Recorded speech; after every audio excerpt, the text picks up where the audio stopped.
എല്ലാവരും സുഖായിരിക്കുന്നെന്ന് വിചാരിക്കുകയാണ്. അപ്പോൾ ഇന്ന് ഞാൻ വന്നിട്ടുള്ളത് നമുക്ക് വളരെ പെട്ടെന്ന് തയ്യാറാക്കി എടുക്കാൻ പറ്റുന്ന നല്ല ടേസ്റ്റി ആയിട്ടുള്ള അതുപോലെ തന്നെ വെറൈറ്റി ആയിട്ടുള്ള ഒരു നാടൻ പലഹാരത്തിൻ്റെ റെസിപ്പി ആയിട്ടാണ് കേട്ടോ. സൂപ്പർ ടേസ്റ്റാണ് ഇത് കഴിക്കാനായിട്ട്.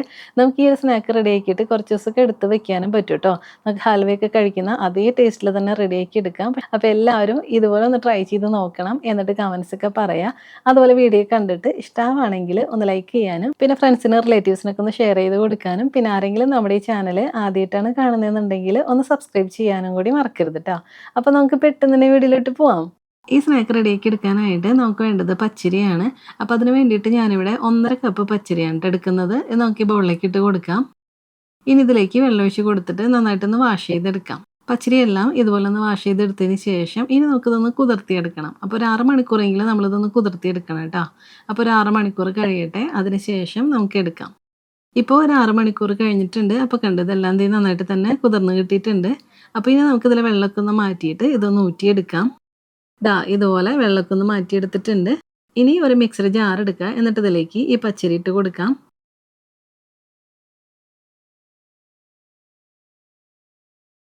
പിന്നെ നമുക്ക് വേണ്ടത് പഴമാണ് ട്ടോ. അപ്പോൾ അതിന് വേണ്ടിയിട്ട് ഞാനിവിടെ ചെറിയ പഴമാണ് എടുത്തിട്ടുള്ളത്. ഒരു 3 ചെറിയ പഴം എടുത്തിട്ടുണ്ട്. ഈ ഒരു വലുപ്പത്തിലുള്ളതാണ് ട്ടോ. ഇതുകൂടി ഇട്ട് കൊടുക്കാം. അപ്പോൾ ഈ സ്നാക്ക് റെഡിയാക്കി എടുക്കാനായിട്ട് നേന്ത്രപ്പഴത്തേക്കാളും കൂടുതൽ ടേസ്റ്റ് ഉണ്ടാവുക ചെറിയ പഴം ചേർത്ത് കൊടുക്കുമ്പോഴാണ്. ഇനിയിപ്പോൾ ചെറിയ പഴം ഇല്ലയെന്നുണ്ടെങ്കിൽ ഇതിന് പകരമായിട്ട് നമുക്ക് റോബസ്റ്റ് പഴം വേണമെങ്കിൽ അതായാലും എടുക്കാം ട്ടോ.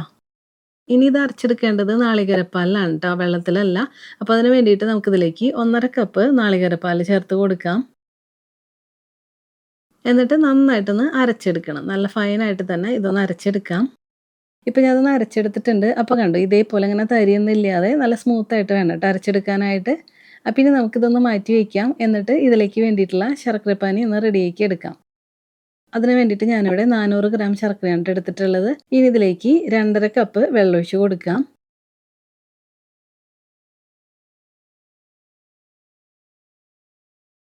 എന്നിട്ട് നന്നായിട്ടൊന്ന് തിളപ്പിച്ചെടുക്കാം. ഈ ശർക്കരയെല്ലാം ഒന്ന് മെൽറ്റായിട്ട് ഇതൊന്ന് തിളച്ച് വരട്ടെ.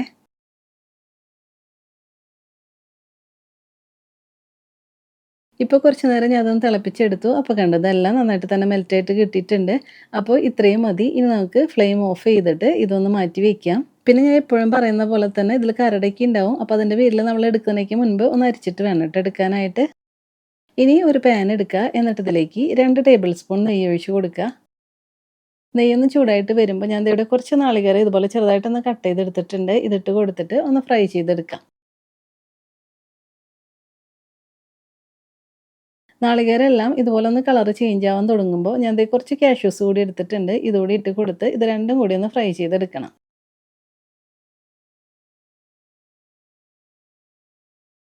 ഇപ്പോൾ ഇത് രണ്ടും ദേ നന്നായിട്ടൊന്ന് ഫ്രൈ ആയിട്ട് വന്നിട്ടുണ്ട്. അപ്പോൾ ഇത്രയും മതി. ഇനി നമുക്കിതൊന്ന് മാറ്റി വയ്ക്കാം.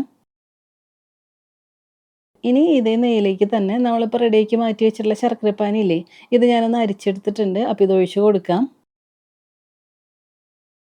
എന്നിട്ട് ഇതൊന്ന് തിളപ്പിച്ചെടുക്കണം. അപ്പോൾ ഇതൊന്ന് തിളച്ച് വരട്ടെ.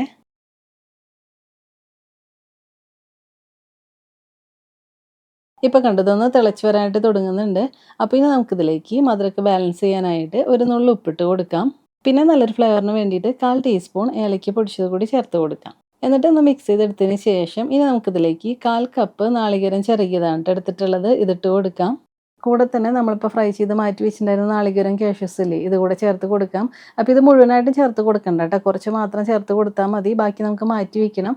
കാരണം നമ്മൾ റെഡിയാക്കി എടുത്ത് കഴിയുമ്പോൾ നമുക്ക് ഇതിൻ്റെ മുകളിലൊക്കെ ഒന്ന് ഗാർണിഷ് ചെയ്തെടുക്കാൻ വേണ്ടിയിട്ടാണ്.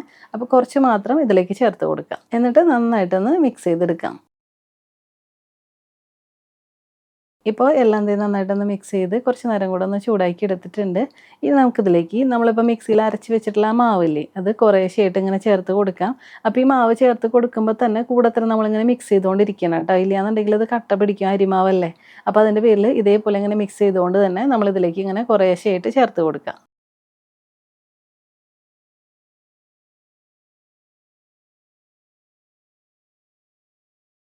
ഇനി നന്നായിട്ട് ഇതുപോലെ ഒന്ന് മിക്സ് ചെയ്ത് കുറച്ച് നേരം നമുക്കിതൊന്ന് കുക്ക് ചെയ്തെടുക്കണം. അപ്പോൾ കുറച്ച് നേരം കഴിയുമ്പോഴത്തേക്കും ഇതിങ്ങനെ തിക്കായിട്ട് വരാനായിട്ട് തുടങ്ങും. അപ്പോൾ അതിന് വേണ്ടിയിട്ട് നമുക്ക് ഇതേപോലെ ഇങ്ങനെ മിക്സ് ചെയ്ത് വേവിച്ചെടുക്കാം.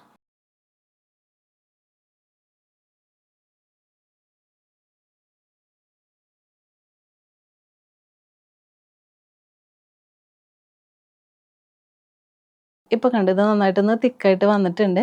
അപ്പോൾ ഇത്രയും പോരാ ട്ടോ. ഇനി നമുക്ക് ഒന്നുകൂടെ ഒന്ന് കുക്ക് ചെയ്തെടുക്കണം. അപ്പോൾ കുറച്ച് നേരം കൂടെ ഇതുപോലെ തന്നെ ഇങ്ങനെ മിക്സ് ചെയ്ത് കൊടുത്തോണ്ടിരിക്കാം.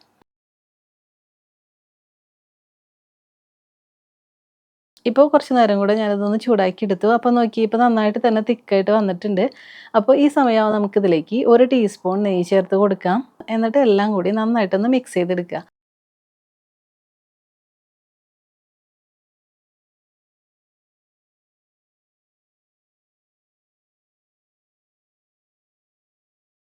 ഇപ്പോൾ കുറച്ച് നേരം കൂടെ ഒന്ന് മിക്സ് ചെയ്ത് കൊടുത്ത് നന്നായിട്ടൊന്ന് ചൂടാക്കി എടുത്തിട്ടുണ്ട്. അപ്പോൾ കണ്ടോ നന്നായിട്ട് തന്നെ തിക്കായിട്ട് വന്നു. അതുപോലെ തന്നെ പാനിൽ നിന്നൊക്കെ ഇങ്ങനെ വിട്ട് വരുന്ന ഒരു സ്റ്റേജ് ആയിട്ടുണ്ട്. ഇതിപ്പോൾ റെഡി ആയിട്ടുണ്ട്. അപ്പോൾ ഇത്രയും മതി കേട്ടോ. ഈ ഒരു സമയമാകുമ്പോൾ നമുക്കിനി ഫ്ലെയിം ഓഫ് ചെയ്യാം. എന്നിട്ട് നമുക്ക് ഇതൊന്ന് സെറ്റ് ചെയ്തെടുക്കണം.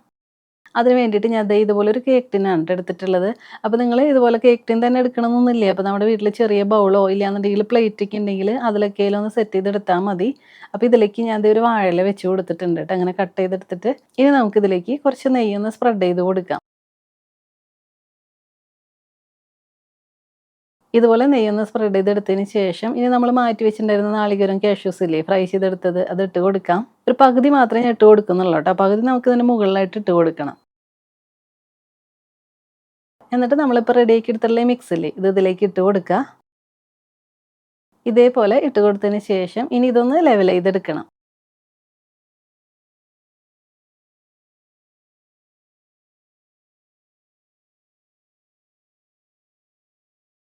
എല്ലാം ഇതുപോലെ ഒന്ന് ലെവൽ ചെയ്തെടുത്തതിന് ശേഷം ഇനി ബാക്കിയുള്ള കാഷ്യൂസും കോക്കനട്ടും ഫ്രൈ ചെയ്തെടുത്തത് മുഴുവനായിട്ട് ഇതിൻ്റെ മുകളിൽ ഇങ്ങനെ ഇട്ട് കൊടുക്കുക. ഇനി നമുക്കിതൊന്ന് കുക്ക് ചെയ്തെടുക്കണം. ഇപ്പോൾ ഇതെല്ലാം ഒരു പകുതി കുക്കായി കിട്ടിയിട്ടുണ്ട്. അപ്പോൾ ഇനി നമുക്ക് കുക്ക് ചെയ്തെടുക്കാനായിട്ട് എന്താ ചെയ്യണമെന്ന് വെച്ചാൽ നമ്മളിത് ആവിയിൽ വേവിച്ചെടുക്കല്ല ട്ടോ ചെയ്യുന്നത്. സ്റ്റീം ചെയ്തെടുക്കണ്ട. കാരണം നമുക്കിത് ഹൽവയൊക്കെ പോലത്തെ ഒരു സ്നാക്കാണ്.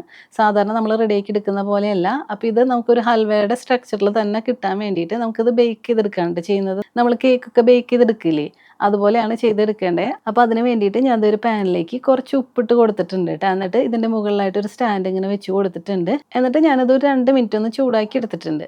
അപ്പോൾ ഇതിലേക്കാണ് ട്ടോ നമ്മൾ വെച്ച് കൊടുത്തിട്ട് ഇനി ഇത് ബാക്കിയുള്ളതൊന്ന് കുക്ക് ചെയ്തെടുക്കേണ്ടത്. അപ്പോൾ അതിന് വേണ്ടിയിട്ട് നമുക്ക് ഈ കേക്ക് ടിൻ ഇതിലേക്ക് വെച്ച് കൊടുക്കാം. ഇനി ഇതിൻ്റെ മുകളിലായിട്ട് ഒരു വാഴയുടെ പീസ് കൂടി വെച്ചിട്ട് നമുക്കിതൊന്ന് അടച്ച് വെക്കാം. എന്നിട്ട് അടച്ച് വെച്ചിട്ട് ഒരു 20 മിനിറ്റ് ഇതൊന്ന് കുക്ക് ചെയ്തെടുക്കുക. അപ്പോൾ 20 മിനിറ്റ് കഴിയുമ്പോൾ ഒന്ന് ചെക്ക് ചെയ്ത് നോക്കണം കേട്ടോ കുക്കായിട്ടുണ്ടോ എന്നുള്ളത്. ഇല്ലയെന്നുണ്ടെങ്കിൽ ഒരു 5 മിനിറ്റ് കൂടെ വെച്ചിട്ട് ഒന്നുകൂടെ ഒന്ന് കുക്ക് ചെയ്തെടുക്കണം. അപ്പോൾ ഒരു 20 മിനിറ്റ് കഴിയട്ടെ. അതിന് ശേഷം നമുക്ക് എടുക്കാം. ഇപ്പോൾ ഒരു 20 മിനിറ്റ് കഴിഞ്ഞിട്ടുണ്ട്. അപ്പോൾ നമുക്ക് ഓപ്പൺ ചെയ്യാം. ഇനി നമുക്ക് നന്നായിട്ട് ചൂട് പോകാനായിട്ട് മാറ്റി വെക്കാം. നല്ലതുപോലെ തണുത്ത് വന്നതിന് ശേഷം വേണം കേട്ടോ ഇത് കട്ട് ചെയ്തെടുക്കാനായിട്ട്. എന്നാൽ മാത്രമേ എല്ലാം നമുക്ക് നന്നായിട്ട് ഉറച്ച് കിട്ടുള്ളൂ. അപ്പോൾ അതിന് വേണ്ടിയിട്ട് നന്നായിട്ട് തണുത്ത് കിട്ടാൻ വേണ്ടിയിട്ട് നമുക്ക് മാറ്റി വെക്കാം. അതിന് ശേഷം നമുക്ക് എടുക്കാം. ഇപ്പോൾ ഇതിൻ്റെ ചൂടെല്ലാം പോയിട്ട് നന്നായിട്ട് തന്നെ തണുത്ത് കിട്ടിയിട്ടുണ്ട്. അപ്പോൾ ഇനി നമുക്ക് ഇതിൽ നിന്ന് എടുക്കാം. ഒരു സ്പാച്ചില വെച്ചിട്ട് പതുക്കെ ഇങ്ങനെ ഒന്ന് നീക്കി കൊടുത്താൽ മതി കേട്ടോ. പെട്ടെന്ന് തന്നെ നമുക്ക് വിട്ട് കിട്ടും. കണ്ടോ ഇപ്പം നന്നായിട്ട് തന്നെ റെഡി ആയിട്ട് കിട്ടിയിട്ടുണ്ട്. ശരിക്കും നമ്മൾ ഹൽവയൊക്കെ റെഡിയാക്കി എടുക്കില്ലേ ആ ഒരു സ്ട്രക്ചറിൽ തന്നെ നമുക്ക് കിട്ടിയിട്ടുണ്ടല്ലേ. അതുപോലെ തന്നെ ശരിക്കും ഒരു ഹൽവയൊക്കെ കഴിക്കുന്ന ടേസ്റ്റാണ് കേട്ടോ ഈ ഒരു പലഹാരത്തിന്. അപ്പോൾ ഇത്രയേ ഉള്ളൂ. നമുക്ക് വളരെ പെട്ടെന്ന് തയ്യാറാക്കി എടുക്കാൻ പറ്റുന്ന നല്ല ടേസ്റ്റി ആയിട്ടുള്ള അതുപോലെ തന്നെ വെറൈറ്റി ആയിട്ടുള്ള ഒരു സ്നാക്കാണ് കേട്ടോ. സൂപ്പർ ടേസ്റ്റാണ് കഴിക്കാനായിട്ട്. ഇത് ഉറപ്പായിട്ടും നിങ്ങൾക്ക് എല്ലാവർക്കും ഇഷ്ടപ്പെടും. അപ്പോൾ എല്ലാവരും ഇതുപോലെ ഒന്ന് ട്രൈ ചെയ്ത് നോക്കുക. എന്നിട്ട് കമൻസ് ഒക്കെ പറയണം. അതുപോലെ വീഡിയോ കണ്ടിട്ട് ഇഷ്ടമായിട്ടുണ്ടെങ്കിൽ ഒന്ന് ലൈക്ക് ചെയ്യാനും പിന്നെ ഫ്രണ്ട്സിനും റിലേറ്റീവ്സിനൊക്കെ ഒന്ന് ഷെയർ ചെയ്ത് കൊടുക്കാനും പിന്നെ ആരെങ്കിലും നമ്മുടെ ചാനൽ ആദ്യമായിട്ടാണ് കാണുന്നതെന്നുണ്ടെങ്കിൽ ഒന്ന് സബ്സ്ക്രൈബ് ചെയ്യാനും കൂടി മറക്കരുത് കേട്ടോ. അപ്പം ഇനി നമുക്ക് ഇതിലും ടേസ്റ്റി ആയിട്ടുള്ള മറ്റ് റെസിപ്പി ആയിട്ട് കാണാം. അതുവരെ എല്ലാവർക്കും താങ്ക് യു.